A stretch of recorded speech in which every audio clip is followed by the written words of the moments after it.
Señoras y señores, muy buenas tardes. Vamos a comenzar la segunda conferencia de este ciclo. El título de él es el título general son los fractales y el cálculo fraccionario. Aquí lo hemos añadido en las matemáticas, en la física y la repercusión en la lógica. En las matemáticas está clarísimo. No es lo mismo existir en matemáticas que existir en física. La existencia depende de lo que se trate. Que existen en las matemáticas, desde luego. Basta con que existan en la mente de los hombres. Si existe en la mente de los hombres y el razonamiento humano da satisfacción de ello, entonces eso existe para las matemáticas. Y en este aspecto, que duda cabe que estas materias forman parte de las matemáticas. En el caso de la física es distinto. Porque en el caso de la física, la existencia requiere que este fenómeno exista en la naturaleza. O si no existe en la naturaleza, se pueda producir en el laboratorio. Si no, de momento, en física no existe. Podrá ser susceptible de existencia o podrá ser tal que ya de antemano se sepa que eso es imposible. De forma que son conceptos distintos. Y el de la lógica está relacionado a porque la lógica es una ciencia, es la ciencia en realidad del pensamiento y del razonamiento. Es una ciencia muy antigua. Piensen ustedes que arranca de Aristóteles.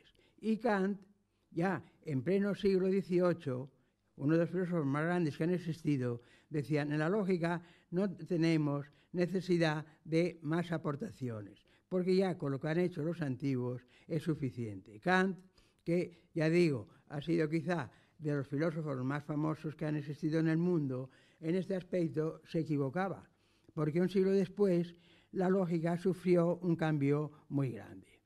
Así es que Aristóteles, claro, es que Aristóteles realmente invadía, pudiéramos decir, los hogares de los filósofos, porque es un caso excepcional. Fíjense ustedes que la filosofía de Aristóteles es en la que se fundan la teología de las tres grandes religiones monoteístas de la Edad Media, la cristiana, la islámica y la judía. Estas están basadas, las tres religiones completamente distintas, que están basadas sobre la misma lógica. Pero lo muy curioso, es que pasaron siglos y siglos y siglos, y resulta que la lógica de Aristóteles vuelve a realizar en el mundo más opuesto que pueda haber al de estas tres religiones. Es decir, en el mundo comunista. Lenin, en sus dos grandes obras filosóficas, una era Empiricriticismo y Materialismo, que esa seguro que la escribió él, porque esa la escribió a principios del siglo XX. Y entonces Lenin era casi, podríamos decir, como un muerto de hambre, un pobre exiliado sin ningún poder ni nada. La segunda, Cuadernos Filosóficos, esa dice que la escribió en el año 14. Si así fuese, también seguramente es seguro que la escribiría él, porque ya era un hombre, pero ya era un hombre con más poder, con más influencia en el mundo, ya era otra cosa. Pero es que apareció en el año 22 o 23, y entonces Lenin era el jefe supremo de un país poderosísimo, rodeado de filósofos, científicos e intelectuales. Por eso la duda de si este último está escrito por él o no. Trotsky escribió La lógica del proletariado y también lo basa en la dialéctica marxista, la basa también en la filosofía de Aristóteles. Bueno, estos dos fueron evidentemente dos filósofos de cierta categoría. Luego está el caso, bueno, ese caso fue vergonzoso, el caso de Stalin. Stalin no era ni un filósofo ni nada de esto. Pronunció unas conferencias que se llamaban Los fundamentos del leninismo en la Universidad de Sverdlov. Pero entonces él era ya, no tenía el poder que tuvo luego, pero era el jefe del triunvirato de dos compañeros, de Kamenev y Zinoviev, que luego serían condenados a muerte y ejecutados en el año 37. Pero es lo que pasa con los sabios que han tenido un poder muy grande. Ha habido tres grandes emperadores que han sido tres científicos. Uno de ellos es Marco Aurelio, caso de Marco Aurelio está clarísimo porque hay mucha documentación, conversaciones, etcétera, en la cual está muy claro que Marco Aurelio es el autor de sus obras. El segundo es Federico II de Hohenstaufen. Es un gran emperador del Sacro Imperio, más o menos viene a vivir cuando San Luis en Francia o Fernando III el Santo en Castilla. Este hombre escribió un libro que se consideró una obra científica de categoría referente a la cacería. Me parece que esto se llama la cetrería. No estoy seguro si es el nombre, pero en fin, se refería a la cacería. Y el tercero, Napoleón.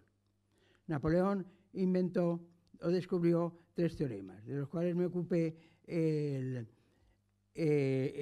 curso anterior. Los teoremas de Napoleón, Napoleón desde luego sabía matemáticas, había estudiado matemáticas y sabía, pero claro, era un hombre con un poder inmenso, rodeado además de grandes científicos, y hay quienes dudan de si realmente Napoleón fue el autor de ellos o fue un regalo de estos hombres. Tenía nada menos que al lado de él 2 personajes de los cuales vamos a tratar, a Laplace y a Fourier. En fin, esto ha quedado en la duda, pero en la duda, bien, han pasado como los teoremas de Napoleón. Pues la lógica, a finales del siglo XIX, recibe un cambio rotundo, grandísimo, que es que estaba basada la lógica clásica en 2 grandes principios. Uno era el del tercero no excluido, que significa que una proposición es o verdadera o falsa. Eso los escolásticos le llamaban el tertium non datur, el tercero no se da. Pero el otro es el de principio de contradicción. Una proposición no puede ser verdadera y falsa a la vez. El anterior principio, la lógica intuicionista que se desarrolla en el siglo XX, pues realmente lo niega en el sentido de que no es obligatorio el principio este de que toda proposición ha de ser verdadera o falsa. El otro aún es más difícil de discutir. Pero fíjense ustedes que, como vamos a ver ahora, van a surgir cosas muy raras. Es decir, cosas tan raras como que 3 elevado a n, cuando n tiende a infinito, tiende a infinito. Y 2 elevado a n, cuando n tiende a infinito, tiende también a infinito. Y en la mayor parte de las teorías matemáticas, 3 elevado a n, cuando tiende a infinito, tiende a un infinito más grande que 2 elevado a n. Pero hay un caso particular en que no, en que da lo mismo 2 elevado a n, 3 elevado a n, que 4 elevado a n, todos son exactamente iguales. Esto es en la teoría de conjuntos, en las hipótesis que se llaman se le llama a estas hipótesis, resulta que no se sabe si, con ello se quiere decir que no se sabe si es cierto o no es cierto lo que se está diciendo de los conjuntos. Bueno, pues vamos a ver ahora, a entrar en cuál era lo que pudiéramos llamar el motivo este. El cálculo fraccionario y la otra teoría son distintas. Son realmente, tienen puntos de contacto, desde luego, pero son muy distintas, como vamos a ver. El cálculo fraccionario es más antiguo. El cálculo fraccionario surge porque ven ustedes que Leibniz y Newton crearon las bases de lo que hoy es el cálculo diferencial y el cálculo integral. Una vez creadas esas bases, está abierta la puerta a las ecuaciones diferenciales, porque una ecuación diferencial, y a las integrales, porque una ecuación diferencial es una ecuación en la que la incógnita es la derivada de una función. Una ecuación integral es una ecuación en que la incógnita es la integral de una función. Luego está claro que estaba abierta la puerta, pero así como la teoría de las ecuaciones integrales tardó mucho tiempo, que estos son de finales del siglo XVII y principios del XIX, estos que hemos dicho de Newton y Leibniz. Y las ecuaciones integrales en realidad no aparecen con fuerza hasta en el paso del siglo XVIII al siglo XIX. Entonces hay 2 grandes matemáticos, un italiano, Volterra, y un sueco, Fredholm, que establecen sobre bases muy firmes y desarrollan la teoría de las ecuaciones integrales. Y al mismo tiempo lo hace Hilbert. Hilbert, podríamos decir, se le ha considerado como el matemático más grande de todos los matemáticos. Mientras él vivía, la mayoría se inclinaba por él, pero había otros grandes sabios, Cantor y Poincaré.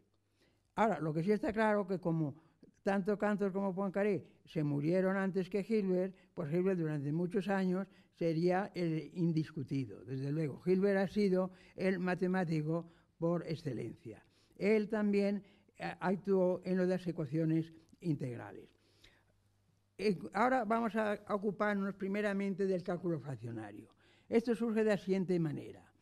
Un gran matemático francés llamado Liouville, que es importante como matemático e importante como protector de matemáticos. Gracias a él se salvaron los manuscritos y se dieron cuenta de que Galois era un gran matemático. Pero Galois era, aparte de ser un gran matemático, era una persona, en fin, casi rayaba en la locura las barbaridades que hacía. Por ejemplo, le suspendieron en un examen de ingreso porque se le ocurrió enfadarse con los profesores. Él sabía en algunas cosas mucho más que lo que le estaban examinando, pero claro, no se puede actuar así. Cogió el borrador y la tiza y se los tiró a la cara y se marchó. No ingresó nunca en esa escuela. Murió locamente en un desafío absurdo total, pero eso le llevó a la muerte. Pues bien, fue un gran matemático y Liouville es uno de los que gracias a él se ha sabido lo valioso que fue Galois.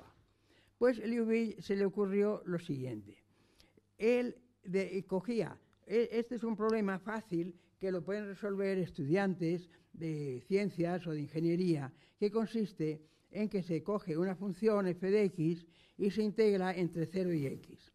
El resultado de esa integral se vuelve a integrar y así se va repitiendo la integración. Eso se llama una integración reiterada. Se puede repetir hasta el infinito. Claro, el infinito está muy lejos. Se puede repetir hasta n veces. Pero entonces él observó que en vez de calcularlas paso a paso, se podían calcular de golpe, calculando una sola integral, que era el producto de la función esta f de x, cuya integral queríamos conocer, y de otra, que es una diferencia de variables elevado a una potencia enésima. Bien, pero entonces lo que vio es, digo, si es que yo ahora derivo el resultado final que he obtenido, voy obteniendo, hasta hacerlo n veces, obtengo la función primera.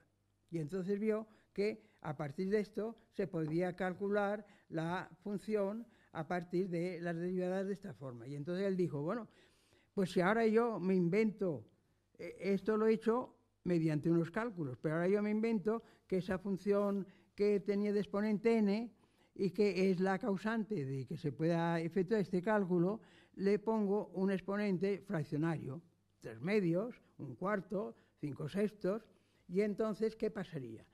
Y a eso entonces le llamó derivada fraccionaria e integral fraccionaria, según que estén en el denominador o en el numerador. Y así se crearon estas palabras. Pero realmente se hizo poco sobre ello. Hay que esperar bastante tiempo a que realmente esto se lleve a la práctica. Pero la integral fraccionaria y la derivada fraccionaria están ya definidas perfectamente desde Liouville. Y se podían ya haber hecho trabajos sobre las mismas, pero realmente no se trabajó mucho con esto, más bien se vio como una curiosidad, como un juego matemático de un gran matemático que era Liouville, que se le ocurrió esto.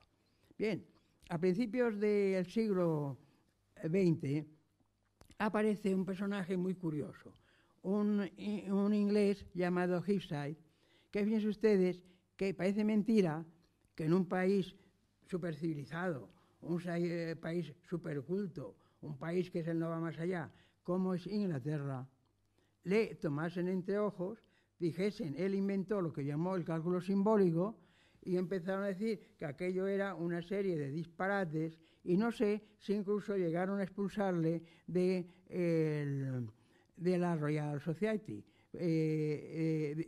inglesa. Eso no lo sé porque unos autores han dicho que sí, otros que no, pero desde luego le dejaron en una posición fatal. como era un hombre adinerado, se tuvo él que los libros que escribió los editó él mismo. Los entregó a una editorial, pero los gastos corrieron por cuenta de él. Por eso pudo el hombre actuar. Pero resulta que ese cálculo simbólico que él había descubierto y que decían que era una colección de majaderías, resulta que lo aplicaban los ingenieros electrónicos y los ingenieros mecánicos y les daba muy buen resultado. Resolvían los problemas que ellos tenían perfectamente. Luego, y dicen que Hisai les decía, bueno, si mis métodos resuelven vuestros problemas, aplicarlos, aunque los científicos digan que son falsos. Pero este hombre es curioso porque además, en cambio, en otros dos campos tuvo aplicaciones importantes que sí se aceptaron. Una de ellas es el empleo por primera vez de los números complejos, los números imaginarios, en el estudio de la corriente alterna. Que esto lo hizo él simultáneamente a otro físico inglés, este otro nacido en la India, pero de padres ingleses, padre y madre ingleses, por consiguiente él era inglés, pero que se le ocurrió, en vez de ir a Inglaterra a ampliar estudios, irse a Norteamérica, cuando Norteamérica pintaba muy poquito. Claro que él fue nada menos que al laboratorio de Edison. Edison, el inventor más grande de todos los tiempos. No ha habido otro igual que él. Con Edison se cometió realmente una falta gravísima el comité del premio Nobel. Este Edison, él no le interesaba la ciencia por la ciencia, le interesaba lo que podemos decir la ciencia aplicada, el alumbrado eléctrico, en fin, la infinidad de inventos que hizo, pero no le interesaba y hizo un descubrimiento, porque el problema grave que tenía era que había que fabricar unas bombillas muy resistentes, porque con el calor que se desprendía, si la bombilla se fundía, y había que poner otra, pues el alumbrado eléctrico no funcionaba. Y en esos experimentos descubre, por casualidad, pero descubre el efecto termoelectrónico. Este efecto ha pasado a los libros de física, en unos con el nombre de efecto termoelectrónico, pero en muchos con el nombre de efecto Edison. Ese efecto era meritorio del premio Nobel. El efecto fotoeléctrico, que es el igual, pero con la radiación en vez de con el calor, ese lo descubrió un gran físico alemán, Lenard, y este sí recibió el premio Nobel. A Edison se le negó. Bueno, él como fue un gran inventor, pues nada. Pero entonces se plantea el problema de que hay que transportar la corriente eléctrica de un lugar a otro, a veces alejadísimos. ¿Y cuál es la forma más conveniente de hacer ese traslado? ¿La corriente alterna o la corriente continua? Ahí Edison se equivocó. Claro, todas las grandes figuras cometen sus errores y ahí Edison se equivocó. Eso se llamó la guerra por la corriente eléctrica, porque entonces no se sabía cuál era la más adaptada. Edison se equivocó y creyó que era la continua, cuando era la alerta. Westinghouse y Tesla, dos grandes ingenieros, pudiéramos llamar, dos grandes de la electrónica, muy inferiores, bueno, muy grandes, pero claro, es que Edison es un caso excepcional, muy inferiores a Epsilon, ahí a Edison, estos, sin embargo, pues efectivamente sí, tenían razón, la corriente alterna es la que se impuso. Y otra cosa que descubrió Hisai era la zona que se llama KH. Se llama KH porque la descubrió él y simultáneamente aquel que parecía un doble de él, que estaba en Estados Unidos, el famoso Kennedy. Entre los dos lo descubrieron y por eso K de uno y H del otro. Y este efecto fue muy importante porque Marconi iba a enviar mensajes por radio desde Inglaterra a Terranova. Y los científicos creían que eso era imposible. Decían, las ondas luminosas se propagan en línea recta y esas ondas se saldrán de la Tierra, no llegarán nunca a Norteamérica. Eso, entre otros, lo pensaba nada menos, una gran mayoría de físicos. Pero resulta que debido a la existencia de la zona esa KH, ahí esa zona está ionizada y está llena de cargas eléctricas separadas. Y entonces, ¿qué pasaba? Que ahí se reflejaban las ondas de radio y gracias a la existencia de esta zona, las ondas de Marconi llegaron a América. O ya, pues fíjense lo que ha pasado. Tanto es así que unos 40 y tantos años después, un físico sueco que le concedió el premio Nobel por esto, Ampere, descubrió la ionosfera. La ionosfera está por encima de la KH y esto confirmaba la existencia de la KH y además que si algunas ondas escapaban de esta, al llegar a la otra superior retrocedería. Estaba más asegurada que las ondas de radio no escaparían nunca de la Tierra. Bien, pues vamos a ver, es decir, entonces, volviendo ahora a entrar en las ecuaciones fraccionarias, en el año 50 y tantos se publicó, hice yo la tesis doctoral que se publicó, me parece que era el año 56, y se publicó íntegra en la revista de la Academia.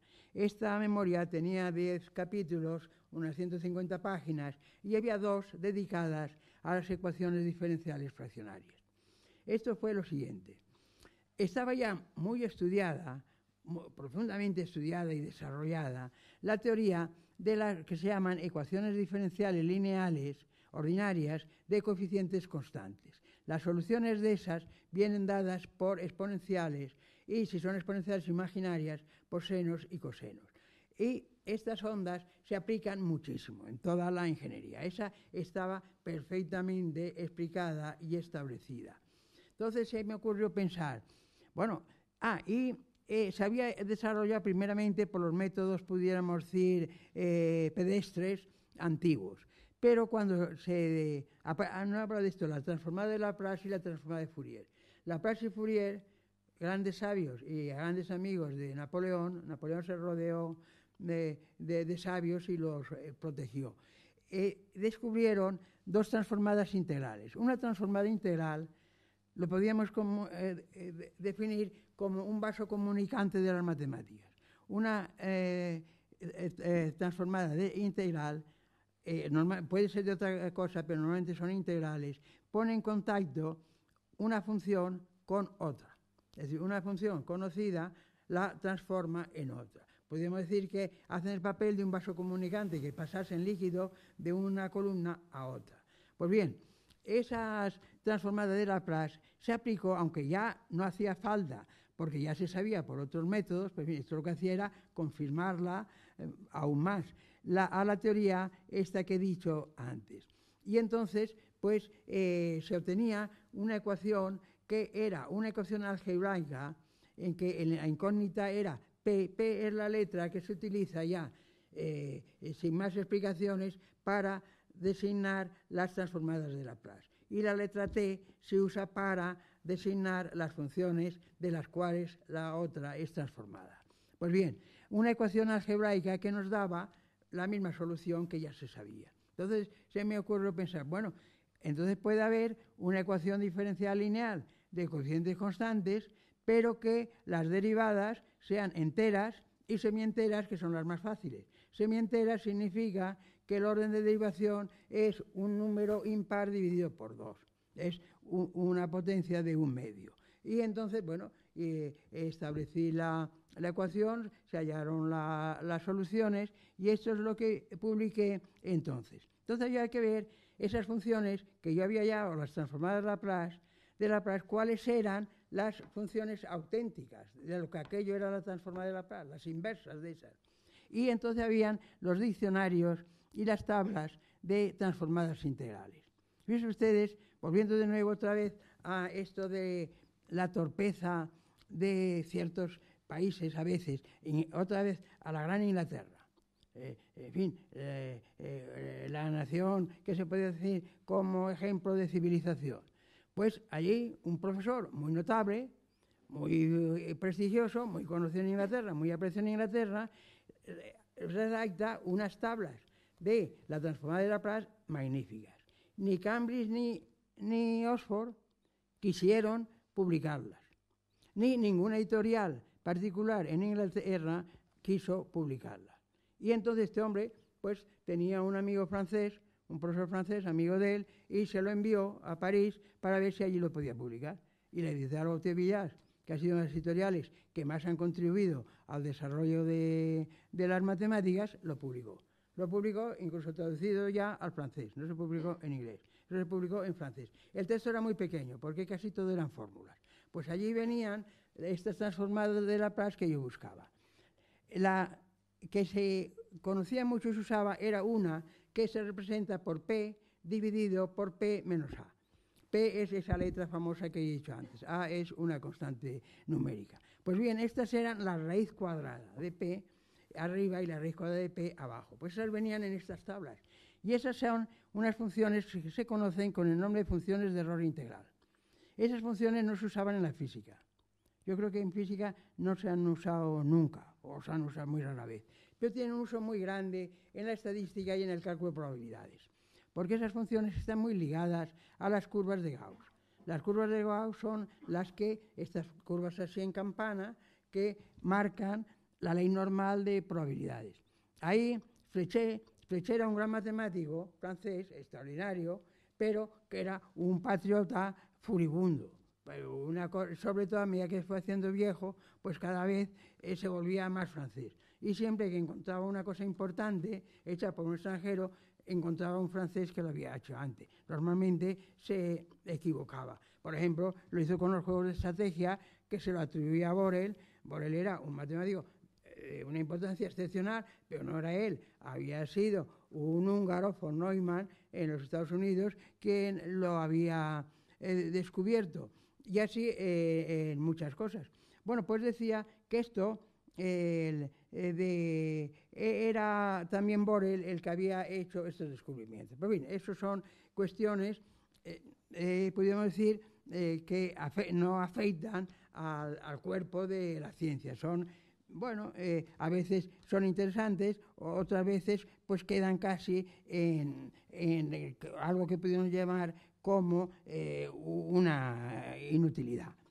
¿Qué pasaba entonces? Que una vez que obtuve estas, pues traté de ver las que eran ya de exponentes más fraccionarios. Por ejemplo, después del 2 viene el 3. Y era de exponente entero, de exponente 1/3 y de exponente 2/3. Eso ya era mucho más complicado de cálculos, porque se iba extendiendo. Si pasamos a 4 eran 4, y si pasásemos a 20, pues eran 20. 20 ya serían inmanejables. Pero en fin, ¿cómo se resolvían? Pero resulta que, por una parte, yo era un novato, y por otra parte, en las tablas no existían las transformadas integrales, así como existían la de raíz cuadrada de P, no existía la de raíz 1/3 o la de raíz 2/3 de P. Y entonces me quedé detenido. Realmente la solución estaba hecha en las transformadas de Laplace, y se podía haber vuelto haciendo la transformación, aunque no viniese en las tablas. Pero lo dejé. Eso era por el año 50 y tantos. En el año 59, la editorial Dosat me editó un libro que se llama Ingeniería de las oscilaciones. Ahí, en los capítulos, me parece que eran el 8º, el 9º y el 10º, están dedicadas a nuevas oscilaciones fraccionarias. Y ahí venían, aparte de las oscilaciones corrientes, que estaban ya estudiadísimas, venían unas oscilaciones, las fraccionarias, y las que denominaba teleológicas y hereditarias. La palabra herencia en matemáticas tiene un significado completamente distinto al que tiene en física y al que tiene en biología. En biología la herencia ya sabemos lo que es, la transmisión de los caracteres de los progenitores a sus descendientes. En el derecho también sabemos qué es la herencia, el derecho hereditario de hijos a padres, etc. Pero en física tiene, en matemáticas tiene un sentido muy distinto. En física es muy parecido a este, es decir, en física eso se atribuye a lo siguiente, es decir, eran oscilaciones. Bueno, volveremos luego a la física, vamos a entrar en la parte matemática, que es la que está relacionada con las ecuaciones. En las matemáticas, la palabra hereditaria fue introducida seguramente por Volterra.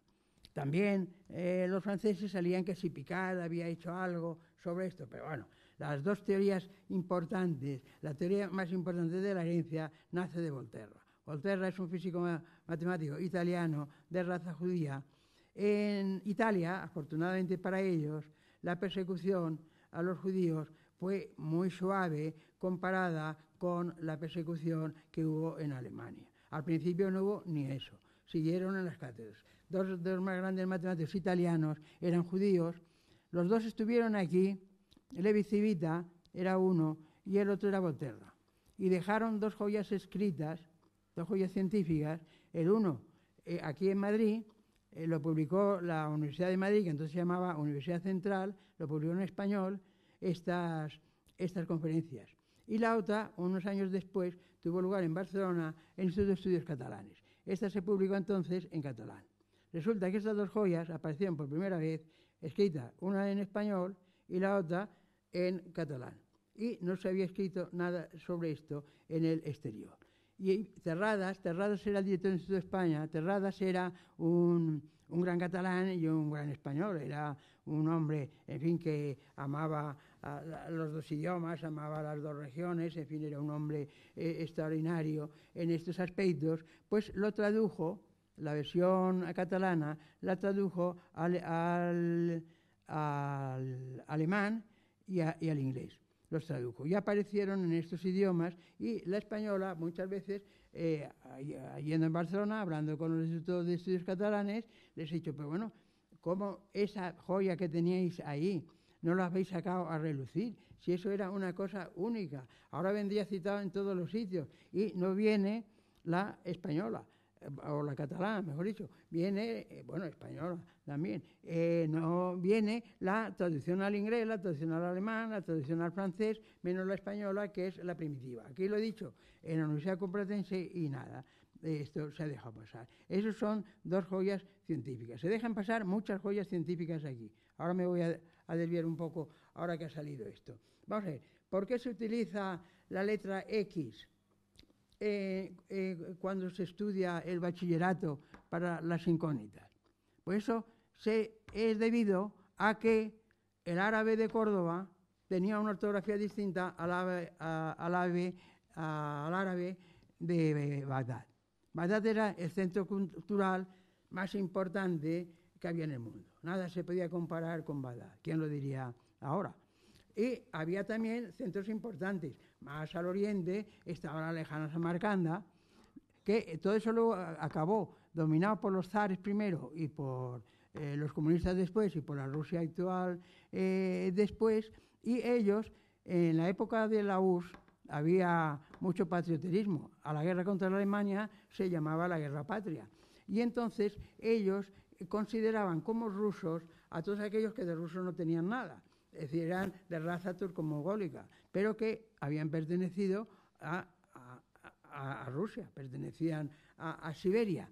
Pero hacia el occidente teníamos otros centros importantes, el Cairo era uno de ellos, y luego daba un salto ya a países cristianos, a Palermo, en Sicilia, y a Toledo. Bueno, lo de Toledo viene porque cuando Alfonso VI conquista Toledo, entonces crea la Escuela de Traductores, que la potenció enormemente Alfonso X. Pues de allí se tradujeron las ecuaciones que habían descubierto los árabes y que ellos utilizaban a la incógnita, le llamaban, los árabes de Bagdad le llamaban, escrito, pronuncio las letras, SHAY. Y los árabes de Córdoba, eso mismo, pero en vez de la S primera, una X. Bueno, como esto vino traducido del árabe de Córdoba, pues allí se les ocurrió poner la inicial, la de la X, y de ahí pasó ¿a dónde? Pues a las grandes universidades. Pasó a Bolonia, la primera en el orden cronológico, a la Sorbona, a Oxford, a Cambridge, y de ahí pasó ella y se universalizó. La letra X se convirtió en el símbolo de esto. Y es debido a la diferencia de ortografía entre uno y otro. También hay otro fenómeno, hay varios fenómenos curiosos que realmente, el de la numeración, pero ese seguiremos más adelante. Volviendo aquí, voy a hablar ahora de una cosa que llamaba el principio de fragmentación. El principio de fragmentación consiste en lo siguiente. Nosotros tenemos una serie de Taylor. La serie de Taylor, bueno, esa la estudiábamos y supongo que se seguirá estudiando ahora, pues en los primeros cursos de ciencias o de escuela de ingenieros. Los estudiantes sabíamos lo que era la serie de Taylor y la manejábamos mucho. Pues bien, la serie de Taylor es una serie particular de potencias. Es un coeficiente que multiplica a la variable, que la llamaremos t, elevado primero a 0, o sea, que es 1, t elevado a 1, t elevado a 2, t elevado a 3, t elevado a n, así sigue la serie hacia el infinito. Pues bien, esas series, si nosotros dividimos los exponentes por 2, a eso le podemos llamar fragmentación. Y entonces resulta que las potencias pares, al dividir por 2, siguen siendo enteras, pero las impares pasan a ser semienteras, que es lo más fácil, lo más próximo que viene después de lo entero, es lo semientero. Y entonces la serie de Taylor queda dividida en dos series, una de Taylor y otra, la de Taylor, multiplicado por una semipotencia de t. Si lo hacemos con 3, pues lo mismo, solo que más largo. Luego, y entonces hay una posibilidad enorme de ampliar el campo de las matemáticas. Y de las ecuaciones diferenciales fraccionarias. Porque entonces podemos decir, toda ecuación diferencial ordinaria, de las que nos dan, cojo esa misma ecuación y los órdenes de las derivadas los divido por 2. Si es par, me dará otra entera, igual. Si es impar, me dará una media. Esa ya aparecerá una ecuación fraccionaria. Luego, a cada ecuación diferencial ordinaria les corresponden infinitas ecuaciones diferenciales fraccionarias, porque podemos coger el 3, primero el 2, luego el 3, el 4, etc. Bueno, llegaría un momento en que ya no podríamos seguir. Cuando llegara hasta el 4 o el 5, ya estaría bien. Eso se puede ampliar, es decir, de esta forma, estas series de Taylor.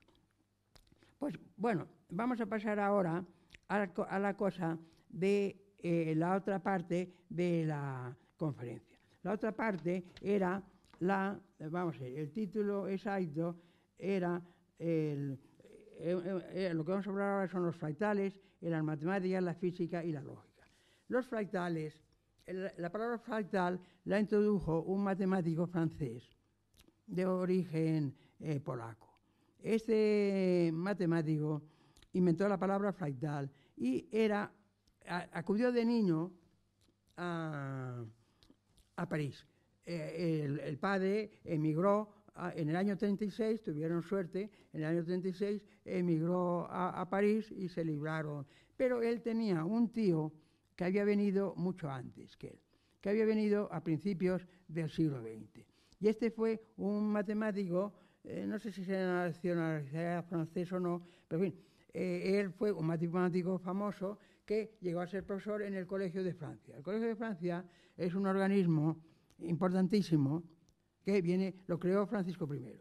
Francisco I creó el Colegio de Francia y hubo un momento en que el Colegio de Francia llegó a adquirir más importancia o tanta importancia como la Sorbona, que siempre tuvo. Bueno, la Sorbona tuvo su época también de decadencia. Pues este hombre le dio un buen consejo y le dijo al sobrino, cuando terminó la carrera, claro, era un joven que terminaba la carrera, pues con poca experiencia, y le señaló autores que debía de leer.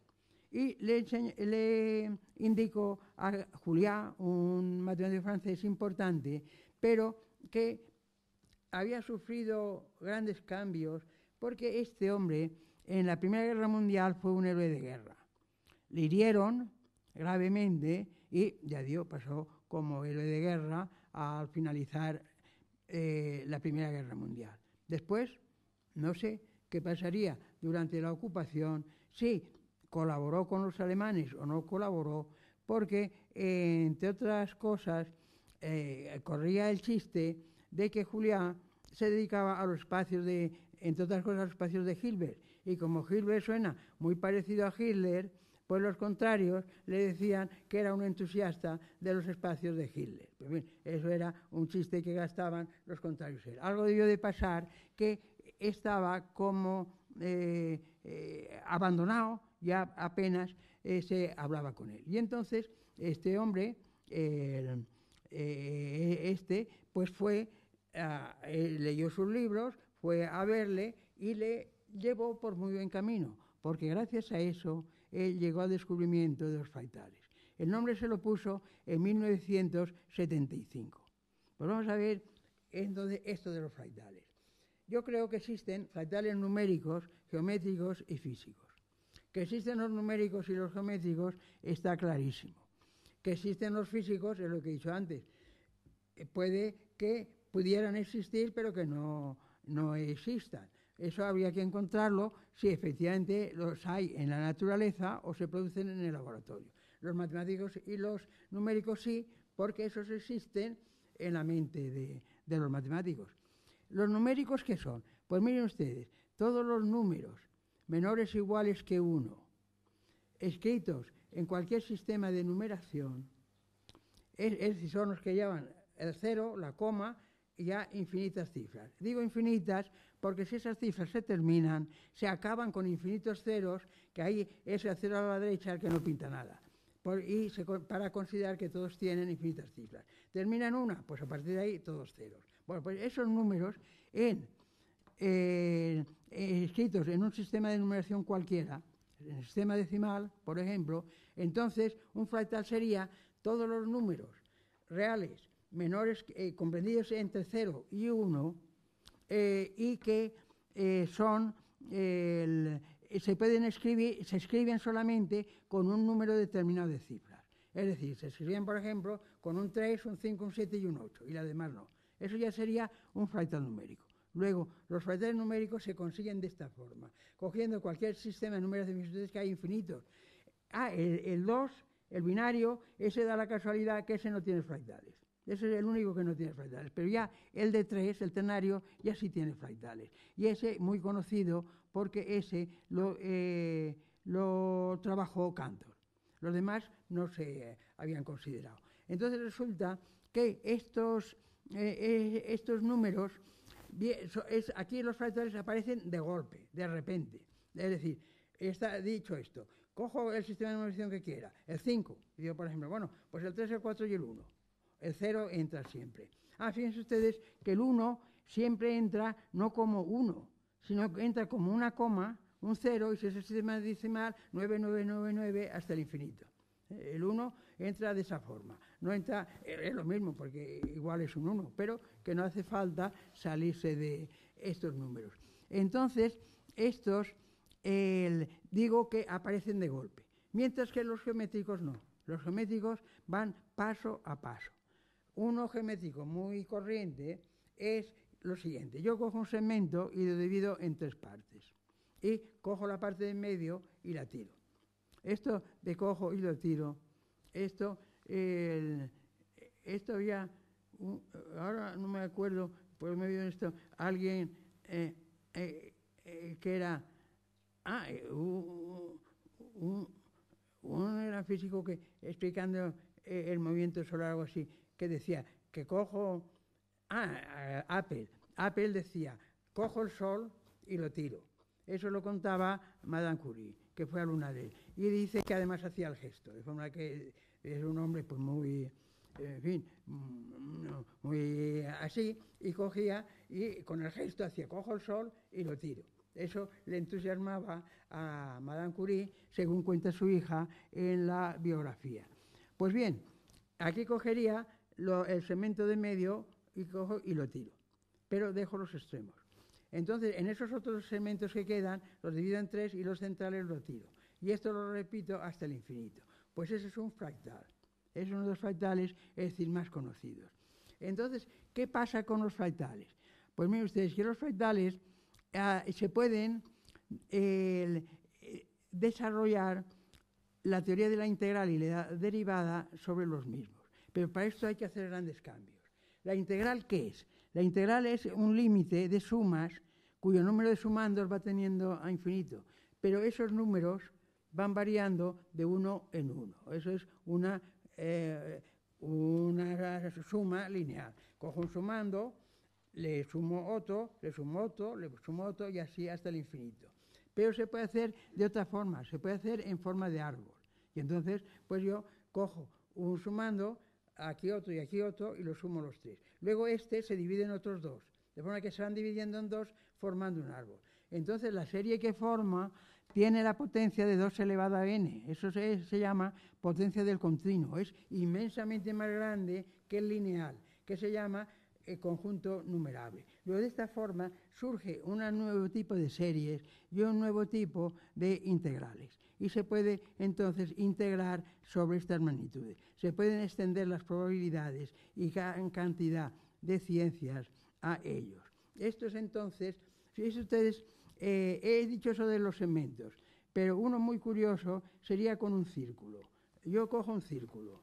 Esto que he hecho con los segmentos lo hago con el diámetro de una circunferencia. Entonces, dibujo una circunferencia, el diámetro, y entonces dibujo una circunferencia que dejase en centro la tercera parte que se la he borrado, y tengo 2 circunferencias. Luego voy haciendo lo mismo, y voy extendiendo las circunferencias hasta el infinito, se juntan la que va creciendo y la que va disminuyendo la exterior y va creciendo la interior, se juntan precisamente en su punto medio. Ahí tengo infinitas circunferencias. Esa figura, eso es también un fractal. Es un fractal circular, que se puede extender a la esfera y a la hiperesfera. Ven ustedes que hay una cosa curiosa. Hay una teoría unitaria de las esferas. Con esto quiero decir que hay una teoría según la cual hay unas fórmulas que dan el valor de la longitud de la circunferencia y el área del círculo, la superficie de la esfera y el área de la esfera. Ya si nos pasamos a 4 dimensiones, el hipervolumen de la hiperesfera y la hiperárea de la hipersuperficie, ya sea así hasta el infinito. Pero hacia abajo no. Eso es lo que podemos llamar generalización hacia arriba. Pero hacia abajo, ¿qué pasa? ¿Cómo podemos pasar de la circunferencia a algo más pequeño? Pues sí, podemos pasar, si de la circunferencia pasamos al par de puntos. Si pasamos al par de puntos, esa figura la podemos llamar un bipunto. Y si aplicamos las fórmulas generales que hay, que dan el área y el volumen para el círculo y la esfera, etc., si lo hacemos hacia abajo, obtenemos como el equivalente al área el número 2 y como equivalente al volumen la longitud del segmento, la distancia entre esos puntos. Luego resulta que hay unos objetos geométricos que se adhieren ahí. Entonces, ¿qué podemos decir? Que 2 puntos es una circunferencia en una recta, es el lugar geométrico de los puntos que equidistan de uno, que es el punto medio. Pero si vamos con las longitudes, esas van siendo siempre 2. ¿Qué pasa ahora si pasamos al punto? El punto, entonces diríamos, bueno, pues el punto equidista de él, el punto es su centro. Es eso, si aplicamos estas fórmulas, pues resulta que una de ellas, la del volumen, da el número 1. Y la que no es del volumen da una cosa que ahora vamos a ver, la llamada delta de x. La delta de x, la delta de Dirac, eso es otra de las cosas que no han estado bien.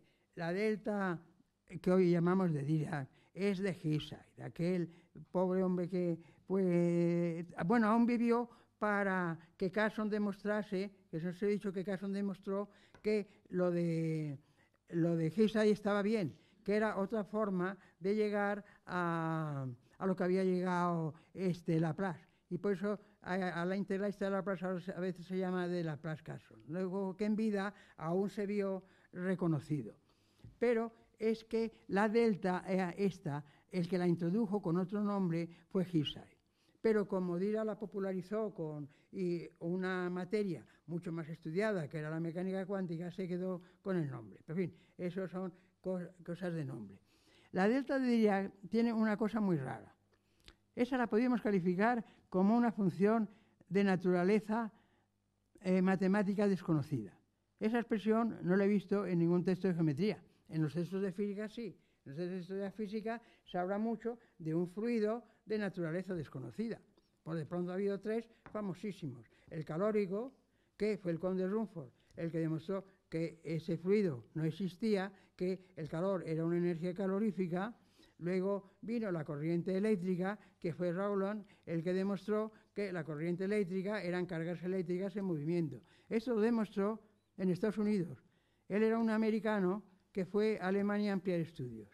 Y al volver a Alemania, de Alemania vino con un bagaje muy importante y con la recomendación de los profesores que había tenido allí de que siguiesen sus experiencias. Y este es el que demuestra con un disco, haciéndolo girar y al que ha pegado cargas eléctricas, que la corriente eléctrica son cargas eléctricas en movimiento. Y el otro es el éter. El éter desaparece con los experimentos de la relatividad, de Michelson-Morley y esto. Los tres fluidos han desaparecido. Pero es que en las matemáticas resulta que esta delta famosa, que no sabemos lo que es, sin embargo, sus derivadas tampoco sabemos lo que son, pero sus integrales sí, sus integrales existen, son las potencias de la variable. Y las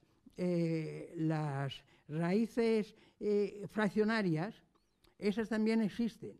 Esas son las inversas de potencias fraccionarias de esto. Luego es un objeto que no está definido.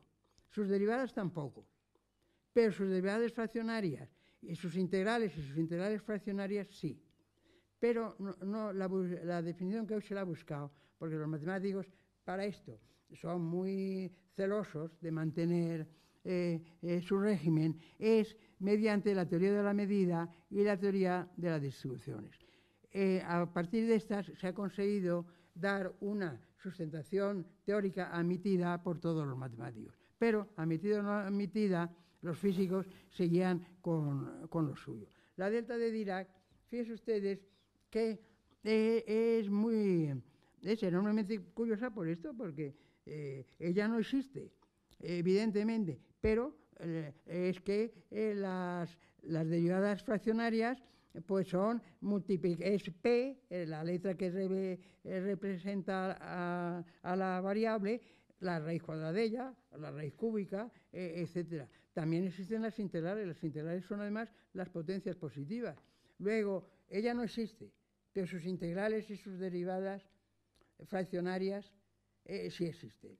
Luego, es un caso de estas cosas, van apareciendo casos muy raros, como esto que estoy diciendo, de que 3 elevado a n, el límite cuando tiende a infinito, unas veces es distinto de 2 elevado a n cuando n tiende a infinito, y otras veces es igual. En el caso de los árboles es exactamente igual, porque otra de las paradojas es cómo es posible escribir todos los números en los distintos sistemas de numeración, si unos usan solo 2 cifras, otros 3, otros 4, otros 10, y otros podían usar 50 o 1000.